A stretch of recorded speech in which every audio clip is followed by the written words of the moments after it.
Vous vous rappelez de mon bullet journal 2023, plein de stickers et tout dégoûtant? Eh bien cette année, j'ai décidé de créer mon propre bullet journal de A à Z. J'ai fait la conception, la reliure, tout. Et je vais vous montrer maintenant à quoi il ressemble à l'intérieur. Si vous voulez voir la vidéo de création, cliquez sur le lien en description. On commence donc par la première page, qui est une page de garde, suivie par la page de bienvenue. Si jamais je le perds, eh bien au moins les personnes auront mon nom, mon numéro de téléphone et mon mail. Ensuite, petite page de bienvenue à 2024. À gauche, une page légende de stickers. En fait, là, je vais coller simplement un sticker et la signification. Et sur la partie droite, une pen check page. C'est juste pour tester ces stylos, pour voir s'ils fonctionnent ou pas. Ensuite, j'ai mis 2 pages de rétrospective de l'année 2023 avec quelques questions que j'aime bien me poser en début d'année. Donc cette fois, c'est 3 choses pour lesquelles je suis reconnaissante. Donc je vous invite à réfléchir en même temps que moi. Qu'est-ce qui s'est passé cette année pour lesquelles vous êtes reconnaissant? Aussi mes accomplissements pro et perso. J'ai vraiment vécu une année folle au boulot aujourd'hui, j'en suis très fière. Qu'est-ce que j'ai appris sur moi? Là, je vais devoir mettre un peu de réflexion, voilà, plein de questions. Alors, quel achat s'est avéré être une bonne idée, une mauvaise idée? Alors, bonne, je sais pas, mais mauvaise, je peux vous dire. J'ai acheté le Aeroband Pocket Drum 2 Plus. C'est une batterie connectée et je me voyais déjà comme ça. Et en fait, non, c'est pas du tout le cas. J'ai pas réussi à la faire fonctionner correctement, donc je l'ai renvoyée. Mes objectifs 2024, il y en a 3. On veut partir en Corée du Sud cette année au mois de mai, donc on économise pour. On va y rester 3 semaines, ça va être génial. On va adopter notre petit chien, un Eurasier, qui s'appellera Itaewon. Franchement, regardez ça, une petite boule de poils toute mignonne, on a trop hâte. Et le troisième, c'est écrire chaque jour dans mon Ilkijang. Donc le Ilkijang, c'est un livre dans lequel je vais écrire chaque jour en coréen. J'ai des cours à distance, mais je trouve que écrire soi-même, c'est quand même une autre dimension d'apprentissage. Voilà.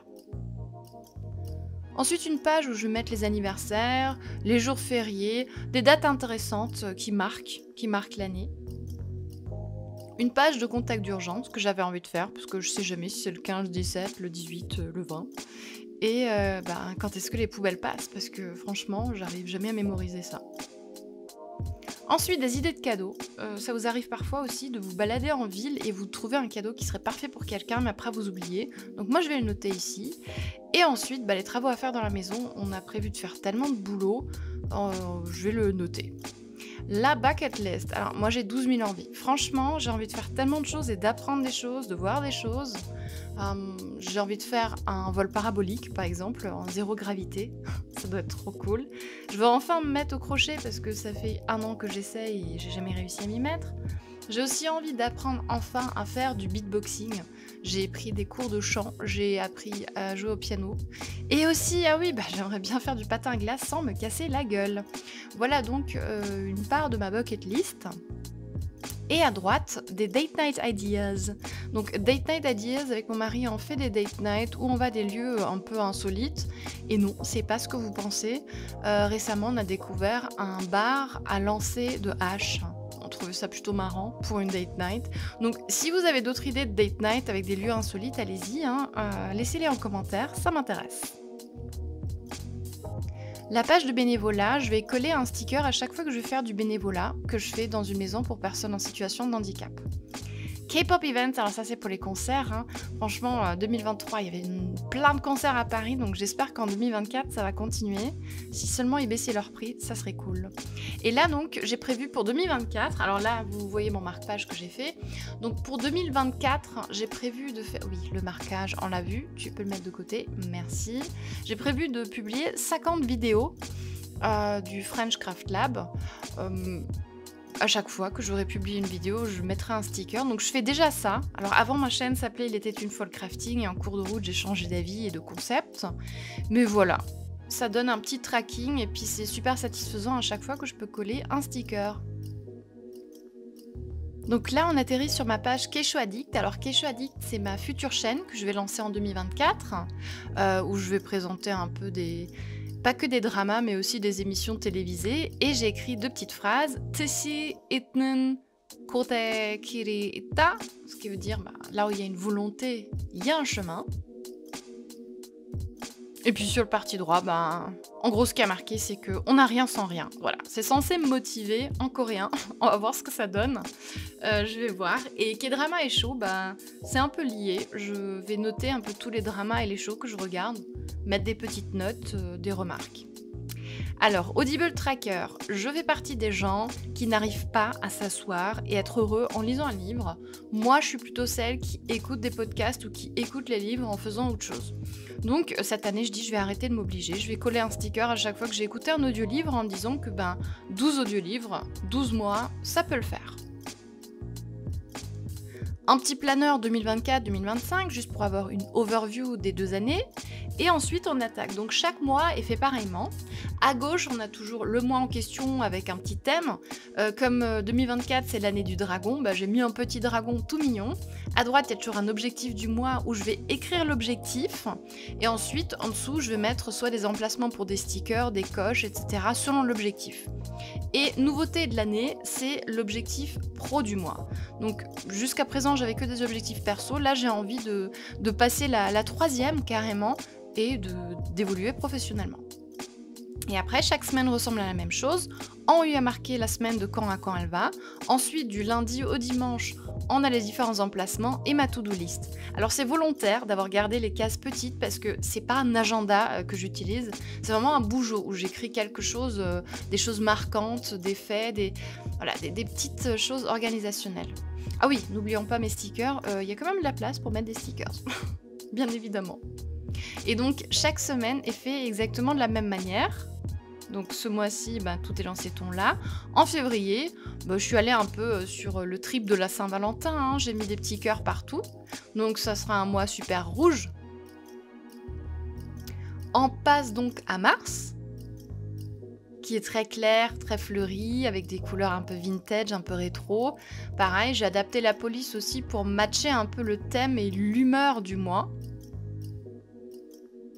J'espère qu'à la caméra, on le voit assez bien. Alors, avril, j'ai mis pour Pâques. Je sais que cette année, c'est un peu pourri. Pâques, c'est fin mars, le 31 mars. Je trouve ça très étrange. Pour moi, Pâques, c'est en avril. Et donc, en ce qui me concerne, les œufs, je les mets au mois d'avril. J'ai changé la police aussi. Et puis, je me suis fait quelque chose de très épuré avec une planche derrière. J'ai bien aimé. Le mois de mai, il est un peu particulier parce que là, il n'y a qu'un grand objectif du mois.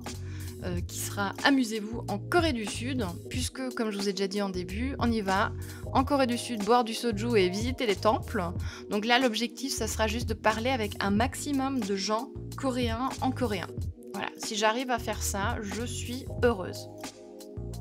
Alors j'ai quand même mis des semaines avec une mini to-do list, mais je pense que je vais plutôt finir par coller des photos de là où on était chaque jour. On verra à la fin.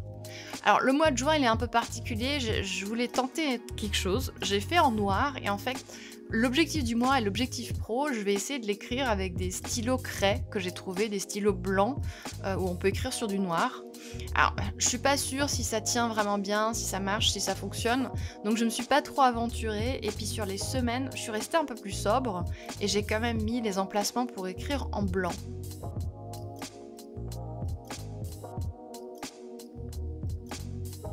Voilà. Ah oui, alors juillet, c'est l'année, c'est le mois des abeilles. J'ai bien aimé, je trouve ça mignon, avec leur petit miel, donc j'avais envie de mettre ça. Et pour le mois d'août, alors j'ai beaucoup d'animaux, ce qui est marrant, je suis pas... J'avais pas l'impression d'aimer tellement les motifs animaux, mais finalement si. Donc au mois d'août, j'ai mis des flamants roses. Alors c'était à la mode il y a 3 ans, moi j'ai toujours 3 ans de retard avec tout, donc je suis pile dans mon habitude. Donc des flamants roses pour le mois d'août et le mois de septembre, ah oui, alors là il y a le ruban 2024, le deuxième marque-page que j'ai fait avec la printmaker de We Are Memory Keepers. Donc septembre, j'ai mis des petits pandas. Voilà. Alors mon animal favori c'est la chouette parce que déjà à la maison on a Archimède et Coralie. Des petites chouettes, mais les pandas franchement c'est adorable comme pas possible, donc on l'a mis justement en numéro 2. Ah c'est trop chou. Donc le mois de septembre sera un mois cœur et panda. Et octobre, bien évidemment, octobre c'est Halloween. Donc à Halloween, on prend une police Halloween, on met des couleurs enfantines et des petites sorcières, des chauves-souris, voilà. Un truc bien... Il n'y a rien d'épuré là-dedans, le mois d'octobre. Et tadadada, novembre. J'aime bien le novembre parce qu'en novembre, c'est mon anniversaire et j'en parle à tout le monde en permanence. Et en fait, je me dis que mon objectif du mois de novembre, ça pourrait être de ne pas parler à tout le monde du 1er novembre jusqu'au 13 novembre que ce mois-ci, c'est mon anniversaire. On verra comment ça marche. Je mets pas trop d'espoir là-dedans, tellement j'aime mon anniversaire. Et le décembre, moi je suis un petit Grinch, je suis pas très Noël, j'aime pas les couleurs de Noël, donc on a mis les chouettes. Pourquoi les chouettes? Je vous rappelle, Coralie et Archimède, il faut qu'ils soient dans mon bougeot. C'est mandatory. D'ailleurs, votre objectif du mois, ça pourrait être de vous abonner, non? Qu'est-ce que vous en pensez? Allez-y, cliquez et je vous montre la fin. Donc à la fin, on termine donc la dernière semaine 2024, un petit encart pour comment on fête Nouvel An 2024-2025. Et ensuite, j'ai mis plein de pages un peu à moitié transparentes, colorées, juste pour prendre des notes, rajouter des choses si jamais j'ai oublié quelque chose dans l'année. Et nouveauté, tout à la fin, j'ai mis quelque chose qui s'appelle du release paper. Le release paper, c'est du sticker paper en fait. Je vous avais déjà fait une vidéo où je vous avais montré comment faire un album de stickers avec du papier siliconé, qu'on utilise normalement pour du diamond painting. Donc moi j'ai l'habitude de coller des stickers pour montrer mes progrès. Voilà, là par exemple à droite, vous voyez que j'ai rien utilisé parce que c'était pour mes séances de stretching. Donc voilà combien de stretching j'ai fait en 2023. À chaque fois que je fais une activité, j'aime bien me mettre un sticker. Et là, au lieu de me balader avec les 2 petits stickers albums, j'ai les pages ici. Et franchement, c'est largement suffisant. On remet les petits rubans à marque-page, je referme et puis hop. Voilà, je vous remercie d'avoir regardé. Merci d'être resté jusqu'au bout. Merci de vous être abonné si vous l'avez fait. Et si vous voulez voir comment j'ai fait ce bougeot, cliquez sur création unique de mon bougeot 2024 et vous verrez la conception, la reliure et tout. Abonnez-vous, je vous le rappelle, ça peut soutenir ma petite chaîne et je vous dis à très bientôt. Bye bye.